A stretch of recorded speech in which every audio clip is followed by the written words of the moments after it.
What's up YouTube, Jay Driveline here. Today I'm going to talk about my 3060 Ti. I've had on my test bench for a little while now. Uh, and I'm going to show you the overclocks that I have and profitability of it now that it's finally stable. Before, I had it overclocked a little too high. So after about 8 hours of mining, it actually went unstable and all my shares became invalid. So I'm going to show you what overclocks I'm using and a little, I don't know if it's a glitch or a software issue where if I were to restart the miner, it just wouldn't work. So I'll tell you what I do to get it to work with the overclocks that I have right now. So let's check the actual test bench.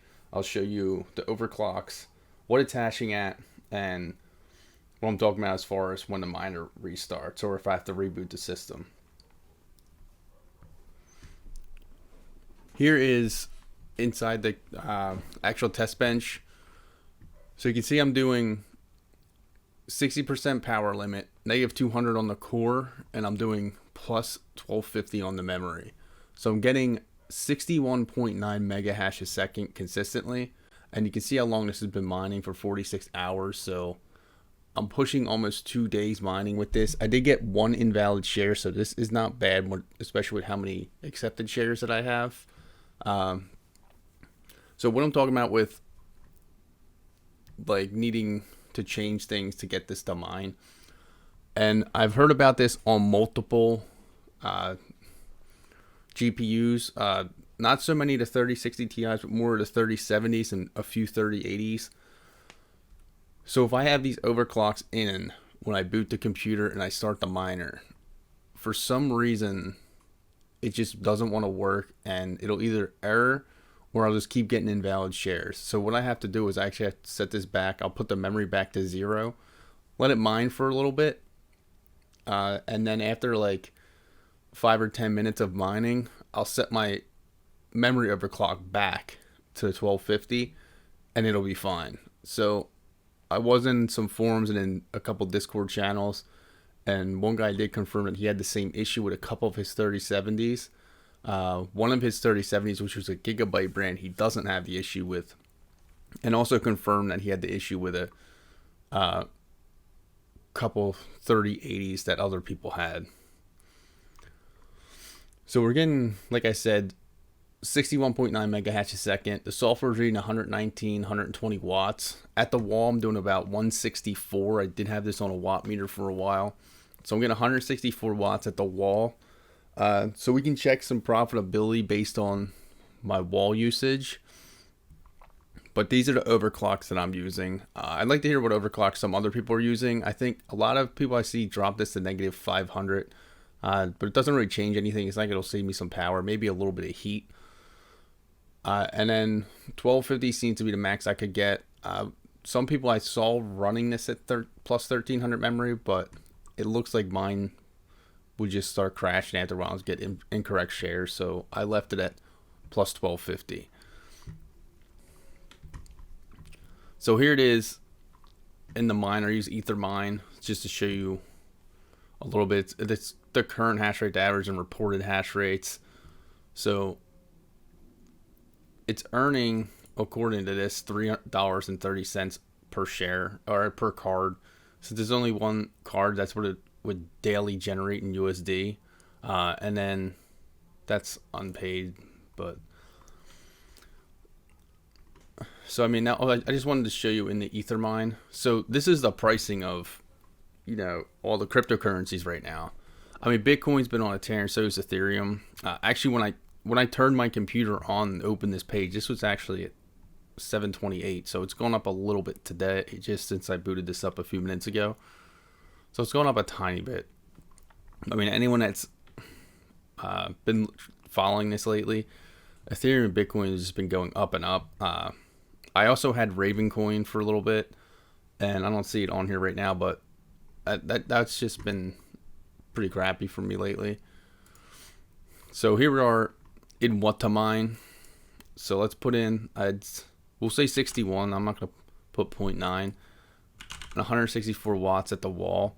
0.15 electric. I know a lot of miners put 0.1, but I don't pay 10 cents per kilowatt hour. I pay more than that. So I give myself that buffer of a couple pennies. So ethermine.org was pretty close with what the mine says. With this saying, I'll generate $3.24 per day, making $2.65 per day. So not too terrible. That's actually pretty good. If I bring, let's get my calculator out here. So I'm trying to remember how much I actually paid for this GPU.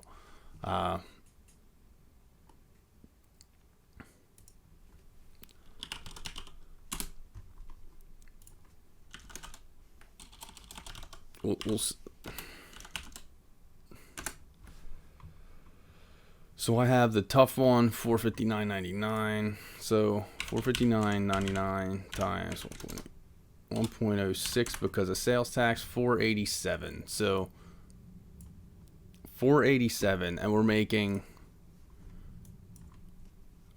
$265 per day. So at $265, so we divide that by 2.65, and it's saying for me to pay this card off after paying electric, 184 days pretty much mining. So about half a year. So that's not too bad for one GPU. If I put more on there, I could shrink that down just a tiny bit, only because I'm not going to be paying that 40 watts at the wall all the time. I do plan on getting more 3060 Ti's, hopefully the TUF edition, because I really like that card. It's running pretty cool. You guys look, I mean, you see it's running at like 44C right now, and that's just because I have my lights and computer running in the room now, so it's starting to heat up a little bit. But 44C is better. When I had a 3070 on there, that was running at like 54, 55C, so like 10C hotter. And that was a Asus dual, so this one has the third fan, so it's, you know, got more cooling to it. But I mean, the profitability's there. A 6 months return on investment's not too bad either. I mean, you're running these things for years, but that's also granted that this stays going up. I mean, it keeps going up now. So if this goes up more, obviously the return's quicker. But that also depends on if you actually sell the Ethereum, since that's what it's mining. If I don't sell it, I mean, it's not really profiting me at all, theoretically. I mean, it's all theoretical until you sell the coin and get the actual liquid cash. But 265, not too bad. I mean, those are just the overclocks. I usually get it stable. I like to see what other people were able to achieve. You know, I've been on the forums, in the Discord chats, chatting with other people, seeing what they get. It seems like the 61 mega hash a second is pretty much where it's going to be. I did have it over 62, but like I said, it just became unstable. And this is on the Asus TUF one. I've heard of people getting even better 3060 Ti's, like the Asus Strix or Gigabyte Ors or something like that, and getting 62 mega hash a second. You know, but I haven't personally seen it. All I see is about in the 61 mega hash a second area. The people that put it on the 6200 mega hash, or get the 62 mega hash, are usually using plus 1300 memory, and that's when mine became unstable. So I'd like to see what other people are using. You know, if you're mining with a 3060 Ti, you know, let me know what overclocks you're using, if it stayed stable, what overclocks you used to keep it stable, or, you know, what mega hash a second you're getting on Ethereum, or if you're mining something else, what you're getting out of it. Personally, I think it's a great graphics card. I'd like to get some more of them and possibly get a 6-card rig going once we can get the stock and I can actually go buy them. Right now, I can probably only pick up one a week, if that, if Micro Center gets them in stock. But I'd like to keep them all Asus TUF editions. But, you know, thanks for checking this video out. Make sure you hit that like button, hit that subscribe button. Stay tuned for more.